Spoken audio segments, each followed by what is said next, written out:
महाराष्ट्राच्या प्रश्नासंदर्भात कधी मुख्यमंत्री फडणवीस यांच्याशी चर्चा होते का? नाही झालेली आता तरी. एकदा सुरुवातीला जाऊन त्यांना मी जो काही गुच्छ दिला होता त्याचंही फार मोठं राजकारण झालं.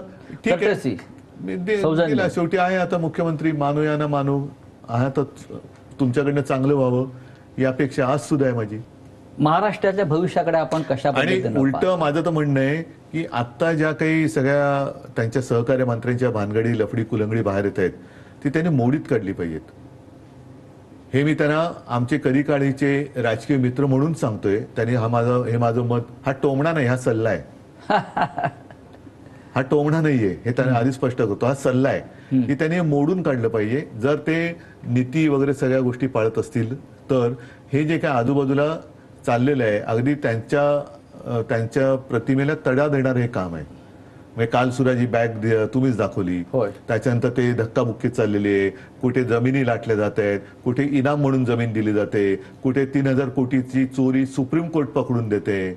हे सगळे जे काय चाललेले आहे ह्याचे प्रमुख म्हणून शेवटी बदनाम देवेंद्र फडणवीस होत आहेत. होते नेते आहेत. म्हणूनच त्यांच्या अधिपत्याखाली हे भ्रष्टाचार, म्हणजे आपण जे म्हणतो ना दिव्याखाली अंधार, तसा हा प्रकार आहे का? आज महाराष्ट्राच्या अनेक क्षेत्रात पिछेहाट होताना दिसते. महाराष्ट्राला भविष्य आहे का? भविष्य नक्कीच आहे. असं काही खचून कसं चालेल? फक्त महाराष्ट्र जो मी म्हणेन लोकसभेच्या वेळेला जागा झाला होता तसा तो परत जागा झाला पाहिजे. नाहीतर त्यावेळेला आम्ही जे सांगत होतो की महाराष्ट्रातनं सगळे उद्योग गुजरातला नेले, सगळं आता मराठी माणूस मुंबईतनं म्हणा हा बाहेर काढला जातोय. आत्ता नाही जाग आली तर मग आपले डोळे कधीच उघडले नाही जाणार. महाराष्ट्राच्या जनतेला तुम्ही काय संदेश द्याल या निवडणुकीच्या, या मुलाखतीच्या निमित्तानं? जागे व्हा आणि जागे राहा.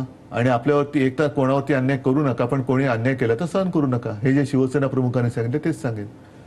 आणि परत एकदा सांगतो, ते जे बोलले होते त्यावेळेला की मराठा मराठेतर, ब्राह्मण ब्राह्मणेतर, 96 कुळी 92 कुळी, स्पृश्य अस्पृश्य, घाटी कोकणी, हे सर्व भेदाभेद गाडून मगाशी जो एक विषय आपला राहिला की मराठा समाजाला भडकवलं जाते.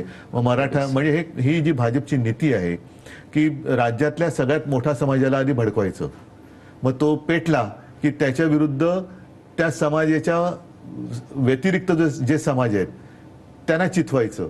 जसं त्यांनी गुजरातमध्ये केलं, पटेलांना भडकवलं आणि पटेले तर एकवटून सत्ता जिंकली.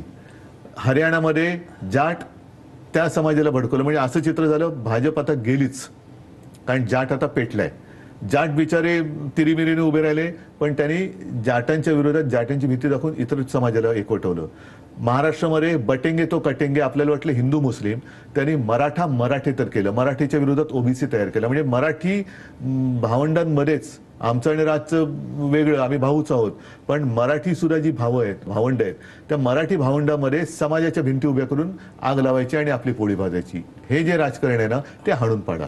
ज्या पद्धतीचं राजकारण, व्यापारी राजकारण सुरू आहे देशात, महाराष्ट्रात, मुंबई महाराष्ट्रात राहील असं आपल्याला खात्री आहे? कोणाची माय व्हायले बघू ना, कोणाची माय व्हायले मुंबई महाराष्ट्रापासून तोडायची बघू आपण. धन्यवाद. शेवट करताना सुद्धा जे शिवसेना प्रमुखांनी सांगितले ते सुद्धा फार महत्वाचं आहे. जय हिंद, जय महाराष्ट्र. TV9